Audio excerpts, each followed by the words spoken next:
প্রত্যেকের হাতে খেলনা পিস্তল, কোমরে ঝুলছিল গোয়েন্দা সংস্থার আইডি কার্ড।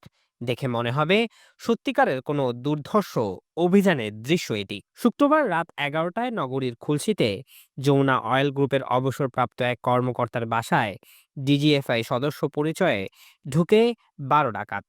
টের পেয়ে এলাকায় বাসিন্দারা আটকে দেয় মেইন গেট। ভেস্তে যায় তাদের উদ্দেশ্য। খবর পেয়ে খুলশী থানা পুলিশ হাজির হয়ে আটক করে ভুয়া এই 12 ডিজিএফআই সদস্যকে। এ সময় তাদের সাথে থাকা আইডি কার্ড, নকল খেলনা পিস্তলও উদ্ধার করা হয়। লুটের উদ্দেশ্যে এমন পরিকল্পিত ডাকাতি বলছে পুলিশ। গত 24 তারিখ রাত আনুমানিক 10টা 30-এর দিকে আমাদের দক্ষিণ খুলশীর একটি এলাকায় সানমার রয়্যাল রিজ নামক একটি অ্যাপার্টমেন্টে ডাকাতি ঘটনার একটি ইস্যু রয়েছে।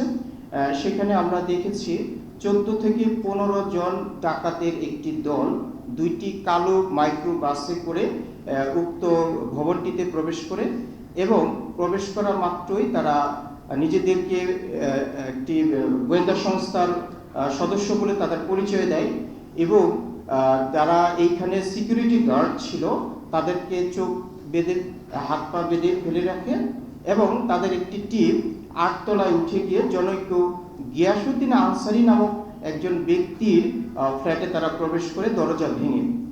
তো বিষয়টি আমাদের কাছে যখনই তথ্য আসে, আমাদের চট্টগ্রাম মেট্রোপলিটন পুলিশের খুলশী থানার একটি বিশেষ টিম দ্রুত এই জায়গাটিকে রেসপন্স করে এবং এই ঘটনার সাথে জড়িত তাৎক্ষণিকভাবে 12 জনকে আমরা গ্রেপ্তার করি। বাকিরা পুলিশের উপস্থিতি টের পেয়ে দ্রুত একটি মাইক্রো বাস নিয়ে চলে যায়। আমরা উক্ত ঘটনাস্থল থেকে একটি কালো রঙের মাইক্রোবাস জব্দ করেছি।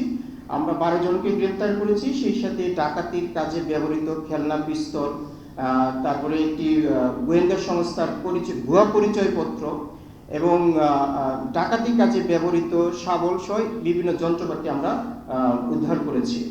এই ডাকাতি ঘটনা সংক্রান্তে উক্ত বাড়ির যে মালিক রয়েছেন তিনি আমাদের কাছে একটি অভিযোগ দিয়েছেন। এই অভিযোগের ভিত্তিতে আমরা যে আইনগত প্রক্রিয়া, বিশেষ করে মামলা রুজু এবং এই ডাকাতির যে মূল উদ্দেশ্য, সেই সাথে এই ডাকাতির ঘটনায় আরও যারা সংশ্লিষ্ট রয়েছিল তাদের বিরুদ্ধে গ্রেপ্তারি সহ অন্যান্য আইনগত কার্যক্রম অব্যাহত রয়েছে। জুলকার নাইন, দৈনিক আজাদী।